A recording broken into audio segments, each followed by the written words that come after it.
In this video, I'm just going to be explaining about the long-term storage fees on Amazon and why you should avoid them at all costs. So long-term storage fees is something that happens twice a year. Amazon do it to clean up the inventory. They don't want a lot of inventory in their warehouses that isn't selling consistently well.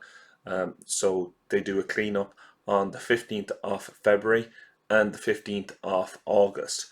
And this is where they impose fees for any products that have been in their warehouse for 6 months, and again even more fees if the products have been in their warehouse for over 12 months.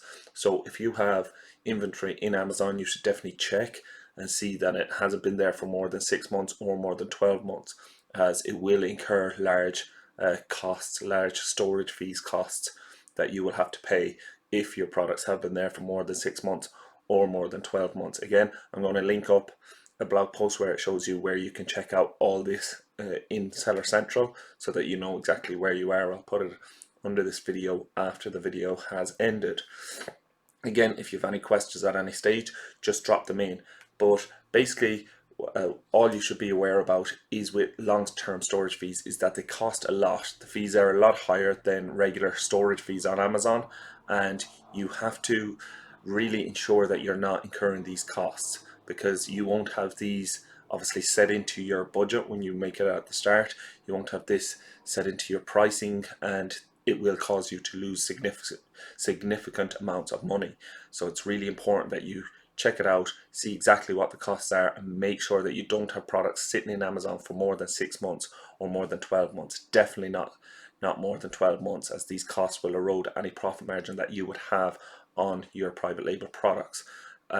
There's two basic reasons why you're incurring the storage fees, and this is what I want to talk about.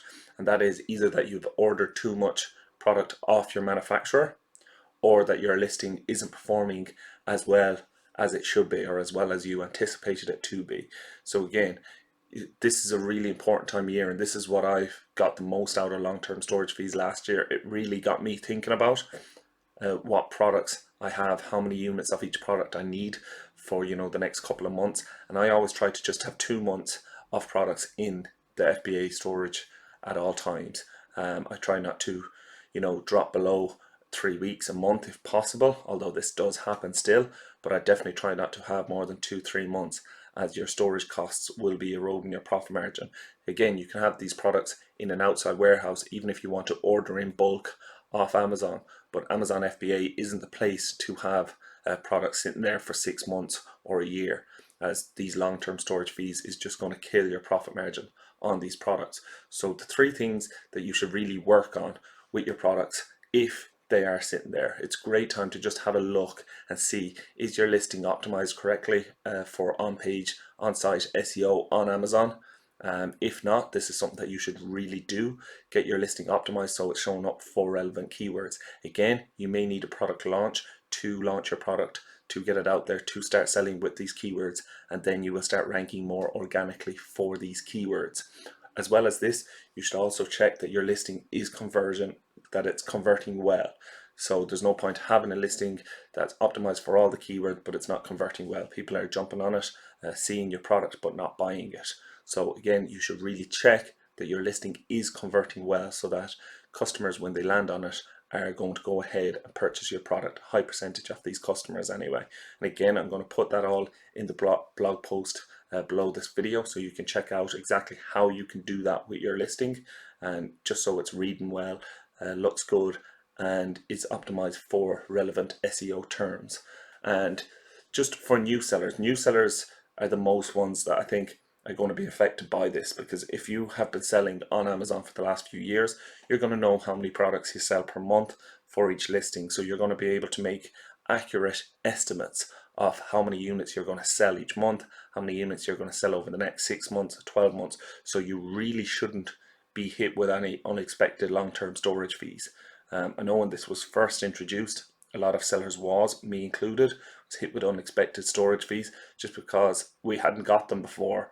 So it wasn't something that I looked into in a big way. It was only after I got my first long-term storage fees costs in, that I started really looking and seeing how I could avoid them in the future. And this is something that you have to do. But if you're a new seller, one great tip is if you're sending in products into Amazon now, or you're ready to send in products, I would wait till after August the 15th to send in a bulk load. If you're unsure that they're going to be sold in the next 6 months, because what happens is they recalculate them on February the 15th, and any products that were in their warehouse before August the 15th will incur this long-term storage fees.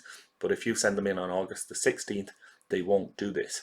So this is something that you should keep in mind. If you were going to send in a lot of products, then I would only send in a small amount of these and then send in more on August the 16th, so that you won't get hit with any long-term storage fees on February the 15th, the next time they recalculate these. But again, when you're kind of coming up with it and trying to work out how many units you're selling per month, the best way to do it is just look at past months and just determine by this. And again, you can predict more sales, because if you're a new seller, you've no reviews, you've no your product hasn't been launched properly, all this is in the pipeline for you, then you can predict more sales. But again, always just send in what you know you're going to sell within 6 months, because there is storage fees in Amazon, monthly storage fees, but these are very small in comparison to the long-term storage fees. The long-term storage fees are something that can literally wipe out all your profit margin. So be extremely careful when sending in products that you know you're going to have them sold within 6 months. And if you have products now that are in there for more than 6 months, more than 12 months, or are going to be in there after August the 15th for this time, then really look into, either doing a launch, a giveaway, or reducing your price or something like that, just to get them sold. Because whatever extra profit you're going to make on them by having a higher price, it's going to be eroded by this, unless it's an awful big gap. It's going to be eroded by your long-term storage fees. So this is something that you should really take into consideration, and lower your price if your products are going to incur this storage fee, just to not incur it.